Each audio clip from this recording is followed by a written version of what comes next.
Welcome back to Benny's Custom Works, proudly supported by Haltech and Sparesbox. Don't forget Benny 5 on checkout this week. We are putting the turbo that we went down to MTQ and high flowed recently with Jaden onto our Pajero Mini. So it's gonna be a pretty exciting day. I am also gonna add a wideband sensor, well, at least the bung for the sensor today. I'm not sure if we'll have time to put the wideband in, but I'm gonna have provision for that. So when we take it for a drive, we can see if it is dying and we need to fix it or if it's gonna sort itself out. So yeah, interesting times ahead. But yeah, first and foremost, we've got to get the turbo on because we don't know what it's going to do until then. So it's going to be a long one. Let's dive in because old heaty 30-year-old metal parts trying to undo. It's going to be snap bolts all day. So wish me luck.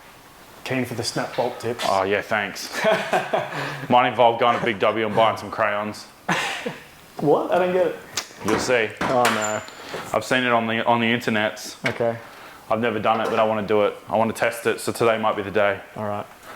Kind of hope it is, kind of hope it isn't. Don't know what to hope for I hope yet. it isn't. So Benny, what do you actually use this car for? Just driving around, having fun. Cool. So making whoosh noises. Would you call this your daily? No, I would not. Oh yeah, you got the Ram. Yeah. Yeah, because you actually need to transport. Although I a lot probably of will stuff. daily it more because fuel prices are high and I don't actually need to drive a Ram from my house to my work every day. Yeah, okay. But you do transport a lot of cars back and forth, I think? Yeah, not really so much from home to work these days. Okay. Because most of them are here now. Just the dead ones stay at home pretty much now, unless they come here to get parted out. Heavy words. RIP IS200. I've nearly got the whole purchase price of the GX81 in parting that car out. Okay. So far. Amazing. So the money is just moving into another project. It's not like I'm rolling in cash.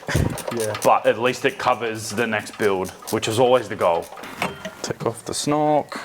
If you wanted to, could you mount a bigger intercooler on this? Possibly. Are the Subaru ones like way too big, you thinking? Yeah, well, you got to have everything in the right spot too. Yeah. Like it's not as simple as just putting a bigger intercooler on it. Yeah. And then the other problem is you've only got a finite amount of scoop to actually get the air through. Yeah. So you'd probably actually be better off, rather than go bigger as far as more width, you're probably actually better off putting a thicker cooler on it. Oh, okay. But then the problem is the thicker cooler can heat soak. Heat soak. Like trap heat in it. You can't actually get the air through it. I don't like that sound. It's not that bad, it's just going to puke coolant everywhere. Oh. Hey, we've had a good run. We have had a good run. We've had a very good run with coolant puking, to be fair. Time's up.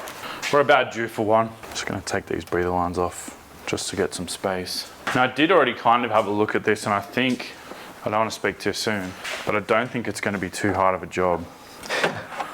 I've heard that before. I know, right? Just really trying to bring that curse back into play. The good thing is actually the water and oil lines look pretty easy to get to. I haven't actually looked that closely at this, so I was expecting a lot of it to be tucked under, but it is actually a factory high mount, so yeah, I'm hoping that it won't be too fiddly to actually get in there and do all the stuff. Shit, it's got to come off. 12 mil. Wow. Not tight? Well, heat shield bolt just came undone.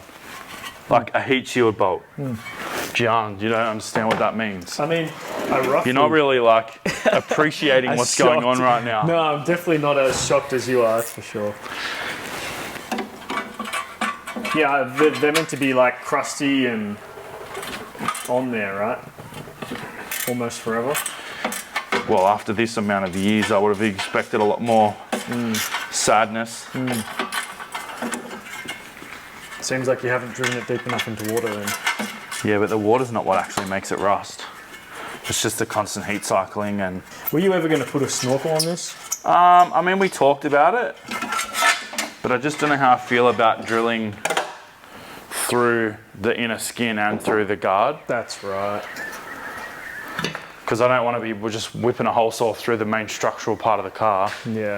If it was like a body on chassis car, probably less of an issue, but because this is a monocoque, through here it's probably a pretty structural part of the car because there's a lot of strength coming through here to support the strut tower, also supporting the lower rail via the rad support and the front apron, so yeah, I don't know if just smoking a 4-inch hole saw straight through there is actually a good idea.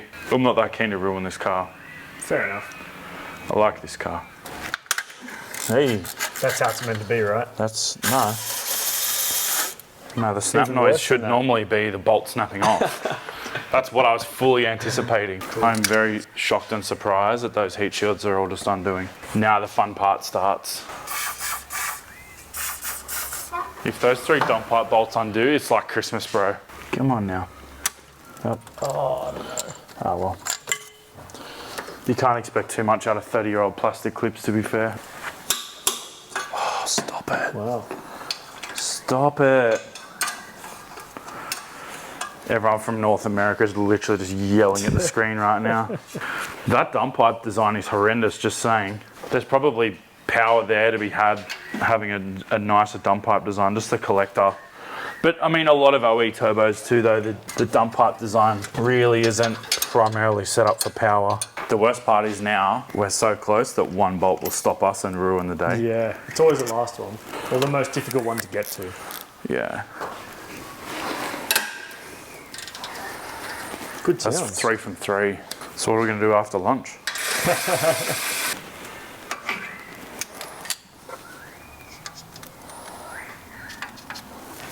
Oh, I've been here before. Mark that too. Maybe. I don't think I've had this off though. No, I don't feel like that's actually my marking. Should actually make sure they are the same turbo, eh? Once we get them side by side, you'll see what the actual difference is. So we've got to go up now and undo the dump pipe from the block and take it out, because I'm actually going to put the O2 bung probably in that, because then it's easy enough to get to from the bay. We don't have to lift the car up. Yeah. Versus what they're doing and all that. Spin it to win it. The tap's broken on the radiator, so I'm just going to have to dump the bottom hose. I probably don't even need to drain the whole thing, really. Yeah, the turbo's pretty high. Hey, now it's going down to party town. Oh yeah. Sploot.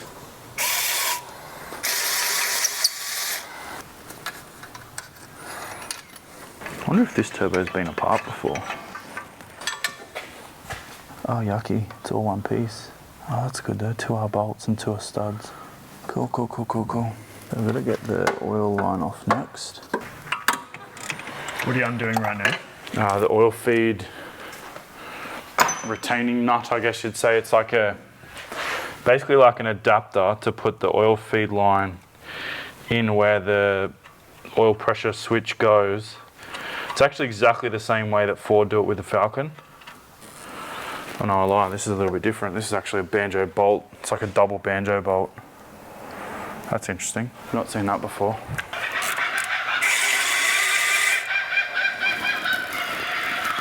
I like how many birds you got around this area. As in the ones that fly in the sky.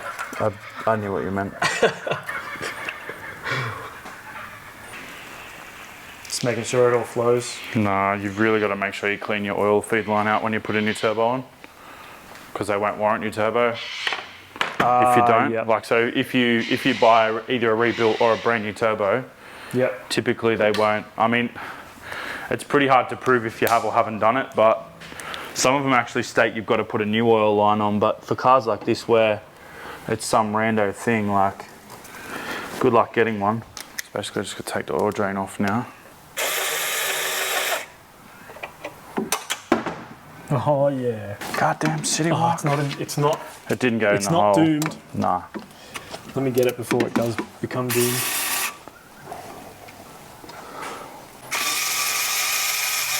Where'd you put that? Is that one? That's that one. I left the coolant on there to help mark it. Yeah, thanks. What is your most hated liquid in a vehicle? Probably scummy gearbox oil. Is that the same as scummy diff oil? Yeah, actually, diff's probably worse. Diff oil on something that's got an LSD that hasn't been changed in a million years, that's no good. Because of the smell or the texture or? The smell, I'm not rubbing it on my face, bro. Should be drain free. Yep, all the drains loose. Oh, here we go. Yeah. Worst case, the heat shield doesn't go back on if these bolts actually snap.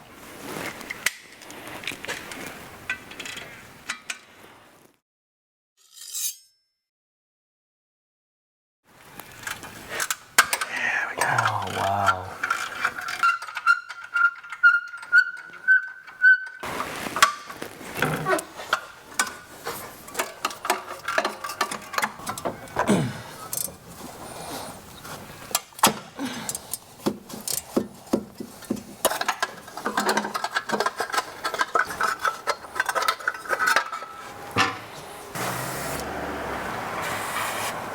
This is the problem we're going to have now.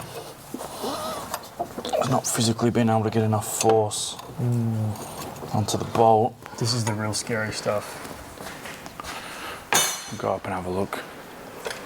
Do you feel the fear at all when you work on anything? Like, do you feel any fear? It's not fear, because I know I can fix it, but it's just getting it done.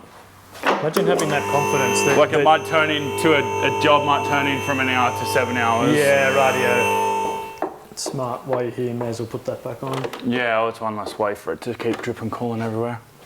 Not that it matters at this point. Yeah. Are you thinking to potentially get to that bolt from the bottom? Well, I suppose the other option is I could actually pull the exhaust manifold off and do it in a bench vise. The problem is I don't have an exhaust manifold gasket either. It's not going to work from the bottom, I can tell you that. Okay. We're going to have to get some magic happening from the top. I was hoping you'd get the Christmas tree of sockets out. The problem is I can't get enough. There's too much offset that it's going to probably round a bolt or a nut, and then we're worse off. Okay. And at that point, we're definitely pulling the exhaust manifolds off. And getting crowns from Big W. Are you going to tell us, regardless of if you've got to do that trick or not? I'll save it for later. One day, I am hoping to see the crown trick. You're talking big game. I'm hoping not to see it because it means you've got problems. Yeah. But then we learn from your suffering. Yeah, I still got to suffer though. Your learning doesn't make me suffer less. Oh, wow. I think spanner's going to be the way to go with some sort of pry barring action. So from the reference turbo, I was just looking at my brain was just calculating loosening versus tightening. Yeah, because I was like, am I tightening this? Yeah. The answer is no. No, I was not tightening that. It's a good thought. Oh man. I don't know if the mic picked that up, but I heard that was my shoulder. Yeah, wow. The other option is maybe pull the turbo off, like pull the exhaust manifold off. Yeah. But there's one bolt, which is going to be not fun. Are you reluctant to pull the whole assembly off from the, did you say manifold? Yeah, just take the whole exhaust manifold off. But then you said you got no gasket? But I've got no gasket anyway, so I think we're just going to try it. Man, this is going to stink when we put it all back together. All this spray burning off. Yeah, well, that's not happening. Maybe. It's not happening. The one that's going to be the hardest to get to is the one that's most likely to snap or round. Yeah. So then we're in more trouble than we currently already are. I wonder if I took that bracket off, could I get my tiny rattle gun in there?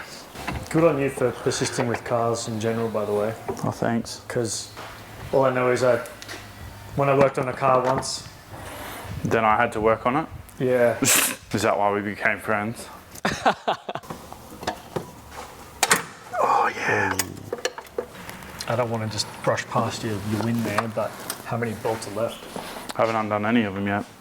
Oh. I'm taking more different things off. Oh. We haven't had a win. The other thing I'm wondering is I wonder if I can get a sneaky extension up from the bottom once I take all this off. Oh yeah, potentially better access.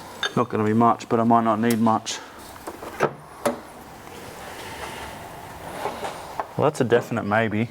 Wow, that's cool. It's worth attempting. My stomach's saying it's lunchtime. It's not, it's like 10:08. Phew, not even, it's 9:30, bro.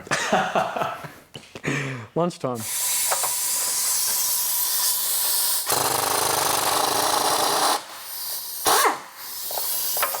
Right roll. Oh God. We have good news. The bolt's undone? One of them is. Wow, that's tight. Yeah, it's also it's already run the compressor through a cycle of air too though. So hopefully once the compressor does another cycle, we can go again. If it snaps the bolt, it doesn't matter. Because if the bolt snaps in the turbo comes off. Oh yeah. Because it lifts off. Oh yeah, right. And then because all of it's new. And then you just replace... We just put new bolts in it. Yeah, cool. So breaking the bolt in this instance is not even a bad thing. Okay, cool. It's annoying because it means if I ever want to use that turbo on something again, it's broken. But it's not easy to find? It's later bend problem. There we go. It's 2 from 2. Sweet. The gun's part of the car now, but we've got 2 of them done. And the good thing is now I've broken those free, I can do them by hand. Yeah. Or undo them by hand, I should say. Because part of the problem is the bolts are about that long. Yep. So you require a lot of torque to actually twist the bolt to break it free. Right. Whereas so there's 2 nuts and 2 bolts. So hopefully the 2 nuts should come undone easier than the 2 bolts did. So you're going to take the bolts out to access the nuts? Yeah, but I'm also hoping I can undo the nuts with hand tools because the problem is they're closer to the block, which means no great times. That's so weird how the length of the bolt matters that much to the... Yeah. I know it's a thing, but I just can't wrap my head around it. Yeah, science. Dr. Carl. Go on, call him. Get on the phone. I lost his number, bro.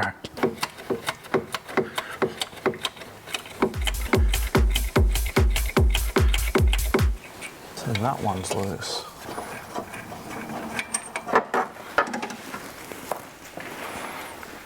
Thread's not too bad. Chase that and then use it again. It doesn't even look that crusty. I don't understand why they wouldn't have just put 4 studs in it. Like if you're putting 2 studs in, you'd put 4 studs in would be my thinking. So the turbo's got 2 studs. Yeah, so these... But then there's 2 bolts as well. So the bolts go through the manifold and then into the turbo.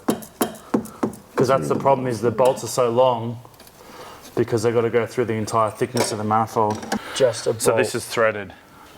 Oh, okay. So that's where the problem lies. Yeah, that one, see the thread's a lot more rolled, like it's not come out nicely. So I may have to replace those. Yeah. Sweet. And that's the difference between the thread being at the end of the stud or way down the other end of the bolt. Because now I'm applying the torque right at the end of the thread, whereas before I'm trying to apply the torque 65 millimeters away from the head of the bolt. And then using an impact gun too creates a lot of whip in the bolt. Are you catching my drift?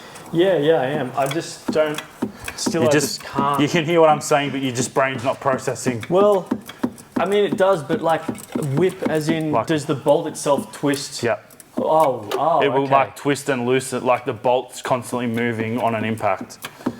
So that's why you're not supposed to use an impact on the bolt head, use it on the nut side. Right, okay, so it's almost like, what's Have you seen those wheel sockets where they've got a bar and it's torque rated? So you can tighten it up to a certain torque and you can sit on the gun all day and it's only going to transmit like 80 Newton meters through that bar. Exactly the same idea. There you go. Yeah, so it's almost like the length of that bolt creates a bit of padding. Yeah, basically it reduces the torque or it absorbs the impact. Gotcha. It's exactly the opposite of what you want. Good explanation, Dr. Ben. When's your talk segment on Triple J? I don't think they'll be about it. Where people just call you and ask all their vehicle questions and...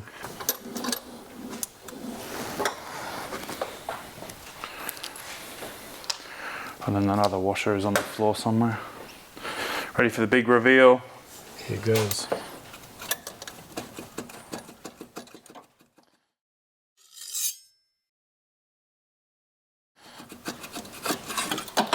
How good that gasket's mounted to.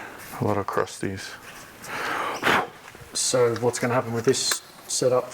No idea. Spare parts? Yeah, pretty well. The problem I actually have is we don't have any gaskets, and I was really hoping These being that these were multi-layer steel gaskets, we could reuse them, but that's not happening. Yeah, they're multi-layer and multi-piece. Yeah, they're multi-piece now, not multi-layer. Slaz them though, or? Nah, probably not. On the exhaust manifold, there's no point slazzing it. The temperature's just too high. Oh, so there's no slaz that'll withstand those temperatures. The thing I do need to do though, because that gasket's now broken up, is make sure that I vacuum that manifold out, because one piece of that gasket into the turbo, that's turbo done straight away.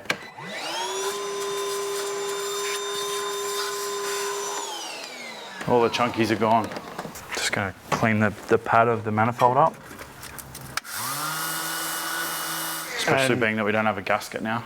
Yeah, okay, so that's literally just so you can get the best seal possible in between surfaces. Yeah. Like I said, I definitely don't recommend running it without a gasket, but we're here now, and now that the car's apart, I don't really have a lot of options. Yeah, because to order it, it's going to take weeks to get here, is that right?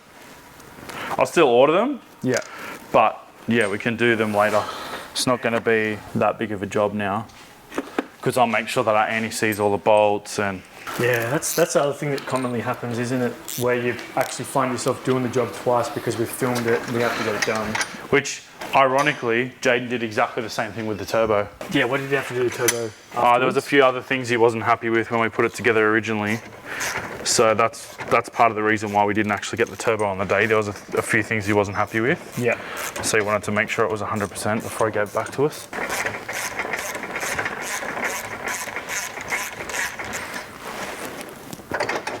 Didn't clean up as nice as I'd hoped. I thought maybe something to do with taking the material away. No, because it hasn't really taken any material away. It's just kind of rolled the thread back. Going back to the gasket, is it possible to make your own gasket out of a sheet of anything? For this particular setup, you'd want to make it out of copper. And that's obviously difficult to obtain, is it? Yeah, getting copper sheet's not easy, and then the hardest part's probably actually making the gasket fit. Oh, you know what? It probably actually wouldn't be that hard. While the dump pipe's off. Is this a today thing, potentially? It's just hard to cut. Probably not. As in copper's hard to cut, or? The sheet's hard to cut neatly. Copper because it's the most soft. Okay, yeah, cool. So now you're just going to transfer over a couple of bits. Well, I'll put the turbo on first, but it was more so we can do a side by side. Oh, cool. So that probably gives you a really good indication of just how much different they actually are. Looking at the whoosher versus the small whoosher. Yeah. It's pretty crazy, eh? That is crazy. 6 fins there. That'll be 11. That'll be a 6+6, and then the other one's an 11.0. So it's just a different style of wheel as well. So a lot of those older wheels had like 6 primary and then 6 secondary fins. Or that'll have 11 primary fins and no secondary fins. Where are these they're kind of, you'd have to pull the comp cover off to see it, but they're down in the house. Okay. In a house. Chilling in their house. Just chilling.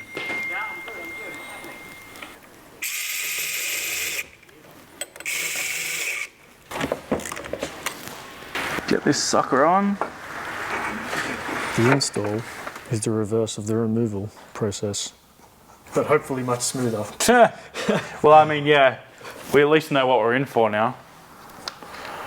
Man, honestly, it was just those 2 bolts. If those 2 bolts were studs, this would have been so much better. Yeah. Now, I know everyone's going to want to put heaps of sealant on that oil drain gasket. Do not put any sealant on that under any circumstances, because what can happen is you can either put silicone back into the oil system or RTV, whatever sealant you choose. Or the other issue is you can actually block or restrict the oil drain. So big no-no, don't want to do that. Obviously, the compounding issue on this one is the core's actually not level. It is cocked quite a way. So it is going to be a bit of a mission to actually get all of it in the right spot, but I'm hoping with a bit of luck I can just snake it in there. And I've done it, look at that.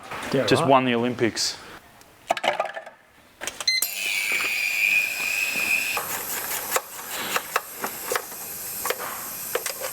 So this is a wideband sensor. So back in the day, before aftermarket ECUs were common, and widebands were common. This is an aftermarket wideband gauge effectively, so it means that I can wire in a wideband into the car and it will give us air fuel ratio. And you can't use the old one because... Well, the sensor that's in the dump pipe is a narrowband sensor, so it'll only give you like 0 to 1 volt total range, whereas these are 0 to 5 volt. So it gives you a much wider AFR scaling. Yeah, like right, realistically, a lot of those old sensors are like good, bad, yes, no type answer, not like it's not a very accurate number. Yeah. I don't know what the colors are. I think one of them is actually simulated sensor. Red, black, white is analog output. And just have the sensor sitting up here so we can go and take it for a drive. I'm not going to have it, like I'm not going to permanently install it. Okay. So red and black should be enough to turn the gauge on. I can just chuck a couple little ring terminals on it. Got it. I just want to see if at this point if it powers up.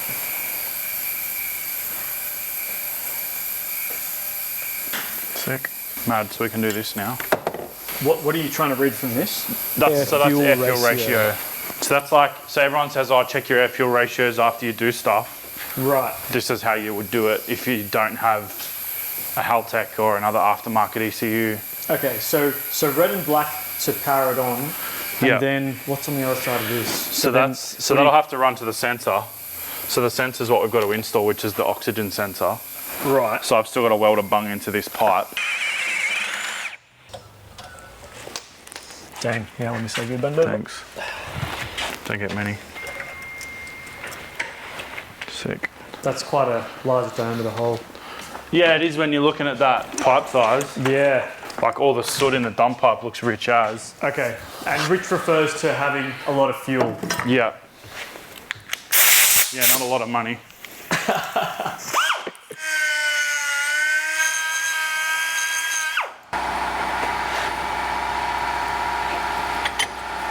I didn't clean the paint off, so someone will crucify me for that, but.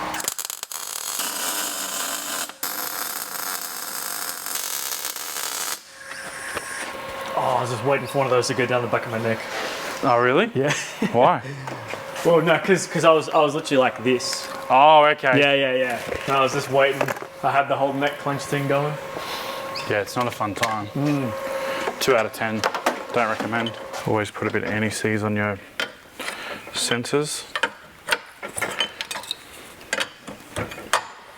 I'm not putting this in permanently now, I'm just making sure that the thread's happy.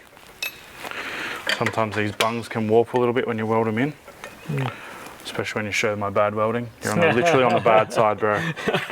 Could film from this side and it looks mad. All right. There you go. Better? Yep. You're still going to put that other bit in though, aren't you? Oh yeah, have to. Thanks. Who needs friends when you have Gian? Have my Gianamies. See if our ultrasonics are clean. They look better, that's for sure. Remind me again while you clean them.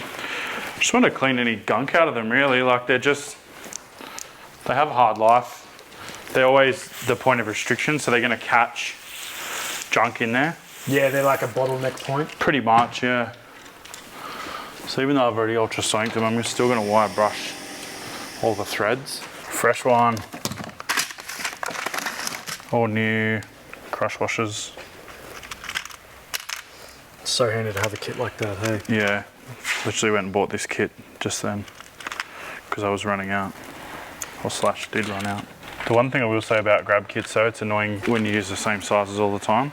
True. Because you just run out. And you just buy the whole kit again, right? Yep. Then you've got double of what you don't need. Yep.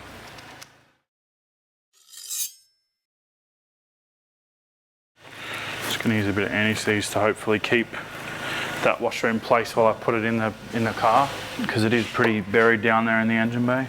That is actually another good tip. You like that? Do I give bad tips? True. No, but I just mean this is... I'm getting ahead of myself though. This is a great tip. This is what happens when you don't do this job more than once. Ah, yeah. So I need to put heat shield back on. You know what else is supposed to go on before the heat shield? Oh, no. After the heat shield? The oil drain. Obviously you marked that before just so you didn't swap that with the other one. Yeah, there pretty much wasn't really any other way you could put it, but I was like, just mark it for the 2 seconds of marking it. Fair enough. Now I can put the oil line on for the first time that I've attempted it, not the second time. Fiddly bits. It's good practice to actually get both your banjo bolts in before you go cranking one end down, because you do not want to be bending this hard line at all. So currently that's just, the whole thing's loose. I don't have it anchored or anything. You just want to get both of them in and started. I'm actually going to tighten the turbo one first, and I'll tighten the block side second. Why? Don't know, just how I'm doing it. Click. And you don't want to do banjo bolts tight either. Is that just due to risk of ripping the thread out of the... No, more so you're likely to snap the banjo bolt, because if you have a look at a banjo bolt, like here you go, oh yeah, that's a 12mm or a 14mm bolt, but A, it's hollow, and B, it's got these 2 holes drilled through the side of it, so the bolt's actually quite thin, especially where the threads are. So I've seen a lot of snap banjo bolts over the years by people thinking that they're king dingaling and just sending them to the moon. That oil pressure sender back in. In my wisdom, I did not mark the block side and I did not mark the turbo side. So this one's going to be a little bit of a look and a play. That's the way it goes. It can't go any other way.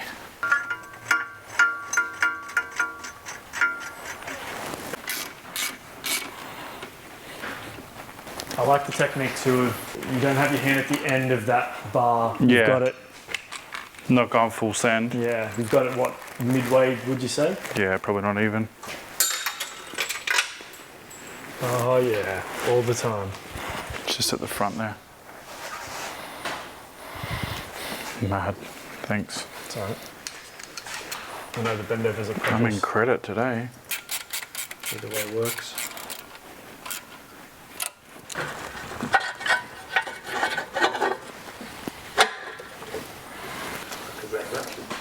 It's a cute trailer.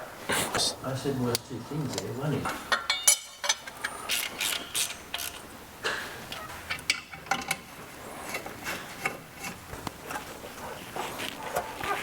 That's a cool trick too. Is it? Yeah, I think it is. You did that because you were having trouble sliding that up the actual... Yeah, because the clamp didn't open far enough. And you can risk damaging that hose, I guess, if you try and force that thing on any other way. Yeah, I suppose. Happy the turbo fits. Same. We'd like to think so though, right? Well, it wasn't off this car though, so yeah, okay. Yeah. you wouldn't really know for sure. Yeah, wow. And the part number is course. one number different, so it's like, well, what's different? Oh, wow. But I think it's just a factory revision. Or maybe it's off later.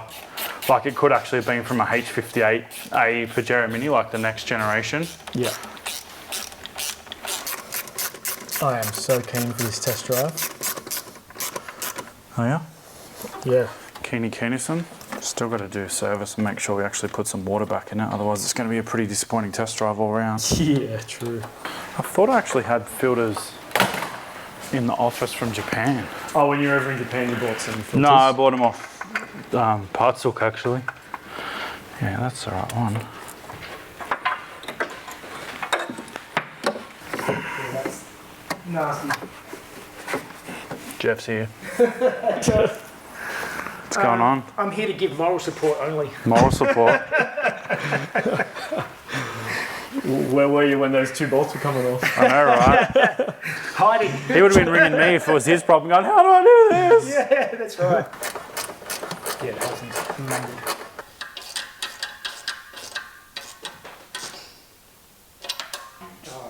Oh no. It's a good idea to do an oil change when you put a new turbo on as well, just to make sure that you give it the best opportunity or a best start in life. So oil costs very little compared to turbos and rebuilding them, so good bit of insurance. And this is nearly due for a service anyway. I'm just going to disconnect both the coils so we can crank it to get oil pressure to the turbo, because we know pretty well when the oil pressure light goes out, we've got pressure to the turbo because they're on the same fitting. You're watching the oil light? Yep.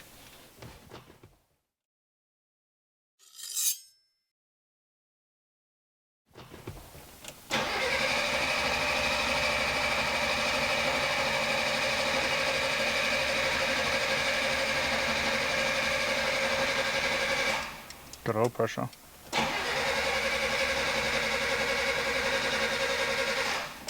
The battery doesn't have much go.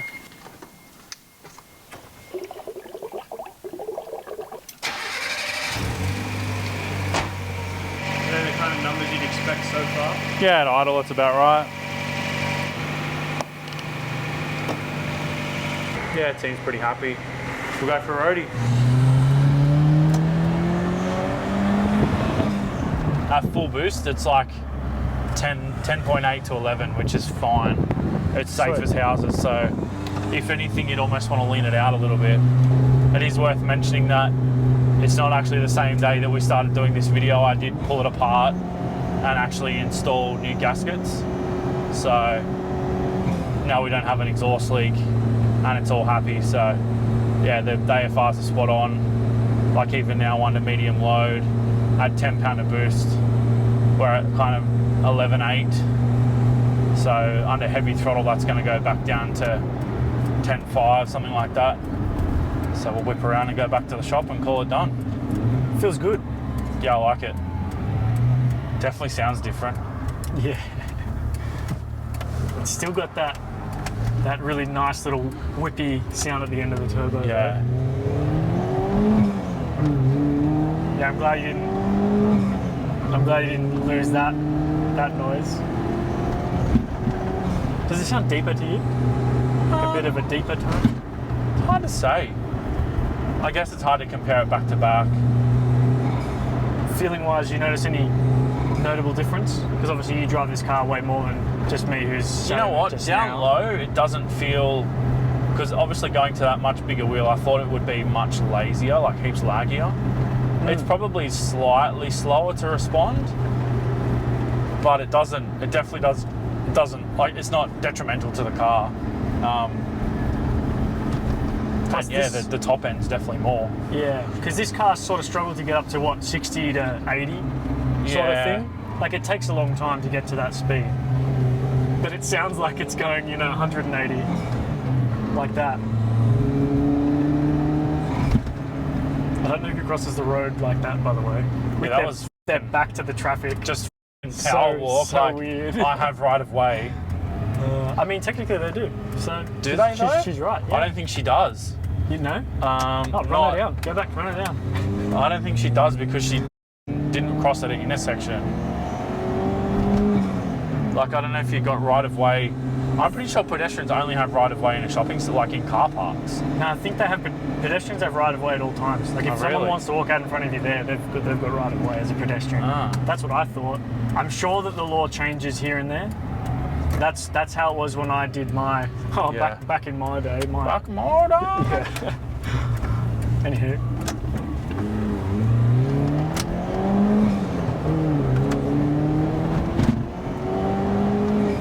Yeah, that's spot on.